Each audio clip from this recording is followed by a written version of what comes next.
आहे, पार्सल पोहोचलं की नाही हे पण तपास करत नाही, काही नाही आणि डायरेक्ट मला मेसेज करून पाठवतात, तुमचं पार्सल अजून आलं नाही, टायमावर येत नाही, आमचे पैसे रिटर्न करा, असं करा.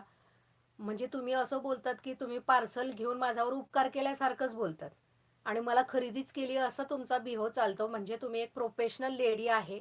तुम्ही नसेल पण तुमचे मिस्टर तरी असेल, तर त्यांना पण माहिती असतं. पार्सल मी कोणत्या डेला दिलंय ते पण मी तुम्हाला ट्रॅकिंग दिलं आणि जो कुरिअर बॉय आहे त्याचा पण नंबर दिला आहे, तर तुम्ही विचारणं तुमचं काम आहे. परत आज सकाळी तसाच मेसेज होता मला, रिटर्न द्या. मग माझं पण खरंच डोकं फिरलं. मी मग कुरिअरमध्ये फोन केला आणि त्यांनी मला पूर्ण ट्रॅकिंग पाठवली आणि त्यांनी सांगितलं की ताई, पार्सल ऑलरेडी पोचलेलं आहे, 23 तारखेलाच पोचून गेलेलं आहे म्हणे आणि त्यांना कॉल केला होता, त्यांनी कॉल रिसीव्हच केलेला नाहीये म्हणे. त्याच्यासाठी ते पार्सल वॉचमनकडे दिलेलं आहे म्हणे.